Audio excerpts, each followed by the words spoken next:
ഇപ്പോൾ ഈ പുതുക്കാട് ഭവിന്റെ വീടിന് സമീപത്താണ് പോലീസിന്റെ പരിശോധന നടക്കുന്നത്. പോലീസിന് ഇക്കാര്യങ്ങളിൽ വ്യക്തത വരുത്തേണ്ടതുണ്ട്. 2 നവജാത ശിശുക്കളെ കുഴിച്ചുമൂടി എന്നാണ് മൊഴി നൽകിയിരിക്കുന്നത്.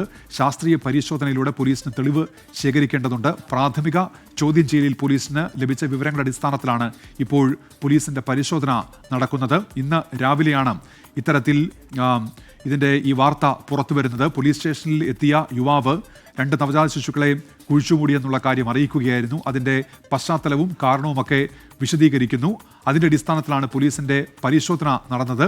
പോലീസ് പിന്നീട് ഇക്കാര്യത്തിൽ ഗൗരവമായി ഇടപെടുന്നു. റൂറൽ ജില്ലാ പോലീസ് മേധാവി തന്നെ വാർത്താസമ്മേളനം നടത്തി കാര്യങ്ങൾ വ്യക്തമാക്കിയിരുന്നു. 2 നവജാത ശിശുക്കളെ കുഴിച്ചുമൂടി എന്നാണ് പറഞ്ഞത്. അതിൽ ഒരു കുഞ്ഞ് ജനിച്ചുടൻ മരിച്ചുപോയതാണ്. മറ്റൊരു കുഞ്ഞിനെ ഇവർ ശ്വാസം മുട്ടിച്ച് കൊലപ്പെടുത്തി എന്ന തരത്തിലാണ് റൂറൽ SP പ്രാഥമികമായി ലഭിക്കുന്ന വിവരം അറിയിച്ചത്. അതിൽ കൂടുതൽ പരിശോധന നടക്കേണ്ടതുണ്ട്. വിവരങ്ങളിൽ വ്യക്തത വരുത്തേണ്ടതുണ്ട്. അതിനുള്ള ശ്രമത്തിലാണ് പോലീസ് ഇപ്പോൾ ഉള്ളത്. ഈ കുഞ്ഞുങ്ങളുടെ അസ്ഥിയുമായിട്ടാണ് യുവാവ് പോലീസ് സ്റ്റേഷനിൽ എത്തി കാര്യങ്ങൾ പറഞ്ഞത്.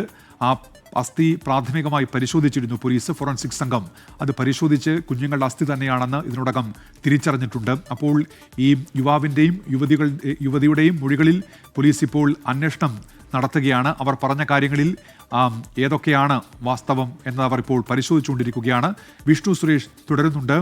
വിഷ്ണു, ഈ 2 കുഞ്ഞുങ്ങളുടെയും മൃതദേഹം ഈ വീടിന് സമീപത്ത് തന്നെ കുഴിച്ചിട്ടു എന്നാണോ നൽകിയിരിക്കുന്ന മൊഴി? വിഷ്ണു, ഉദ്ദേശിച്ച 2ാമത്തെ കുഞ്ഞിന്റെ മൃതദേഹമാണ് ഈ വീടിന് സമീപം കുഴിച്ചിട്ടത്. അതായത് ഈ 2ാമത്തെ കുഞ്ഞ് ജനിച്ചപ്പോൾ കുഞ്ഞ് കരയുകയും തുടർന്ന് അനീഷ വായ പൊത്തി പിടിക്കുകയും ചെയ്തു. അങ്ങനെ കുഞ്ഞ് മരിച്ചു. അതിനുശേഷം അനീഷ ആ കുഞ്ഞിന്റെ മൃതദേഹം ഇയാളെ ഏൽപ്പിച്ചു, ഭവിനെ ഏൽപ്പിച്ചു. ഭവിൻ പിന്നീട് ആ കുഞ്ഞിന്റെ മൃതദേഹം ഈ വീടിന് പരിസരത്തെത്തി കുഴിച്ചിട്ടു എന്നുള്ളതാണ് പോലീസിന് നൽകിയിരിക്കുന്ന മൊഴി. ഈ കുഞ്ഞിന്റെ 2 ഫോട്ടോകൾ, ഈ കുഞ്ഞുങ്ങളുടെ 2 ഫോട്ടോകൾ ഈ അനീഷയുടെ പക്കലുണ്ട്. അത് മാത്രമാണ് ഇതുമായി ബന്ധപ്പെട്ട് പോലീസിന്റെ പക്കൽ ഒരു ഡിജിറ്റൽ തെളിവായി ഉള്ളത്. ഈ കുഞ്ഞുങ്ങൾ ജനിച്ചു അല്ലെങ്കിൽ കൊല്ലപ്പെട്ടു എന്നുള്ളതിന്റെയൊക്കെ തെളിവുകളായി പോലീസിന്റെ പക്കലുള്ളത് അത് മാത്രമാണ്. ഇനി ബാക്കി സമാഹരിക്കേണ്ടത് ഈ ശാസ്ത്രീയ തെളിവുകളാണ്. ഇപ്പോൾ പുതുക്കാട് പോലീസ് ഈ ഭവിന്റെ വീട്ടിൽ എത്തി ഇവിടെ പരിശോധനകളുടെ സാഹചര്യങ്ങൾ ഒക്കെ മാർക്ക് ചെയ്തിട്ടുണ്ട്. ഈ പ്രദേശത്ത് ഈ കുഴിയെടുത്ത പ്രദേശത്തടക്കം മാർക്ക് ചെയ്തിട്ടുണ്ട്. അതിൽ പ്രധാനമായും ഉള്ളത്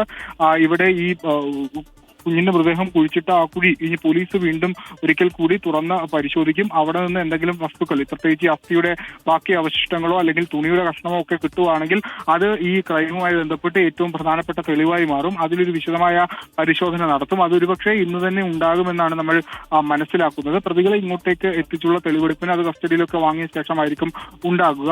നിലവിൽ ഇവിടെ തെളിവെടുപ്പ് ഈ സ്ഥലത്തെത്തി പോലീസിന്റെ ഒരു പ്രാഥമിക തെളിവെടുപ്പാണ് പുരോഗമിക്കുന്നത്. ഇങ്ങോട്ടേക്ക് ഫോറൻസിക് വിദഗ്ധരടക്കം എത്തിച്ചായിരിക്കും ഈ മണ്ണ് മാറ്റിയുള്ള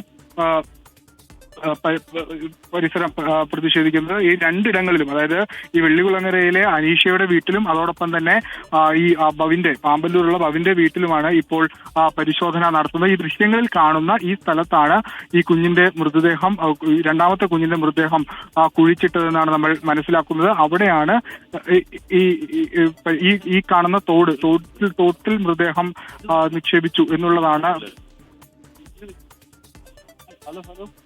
വിഷ്ണു സുരേഷാണ് ഇപ്പോൾ വിവരങ്ങൾ നൽകിക്കൊണ്ടിരിക്കുന്നത്.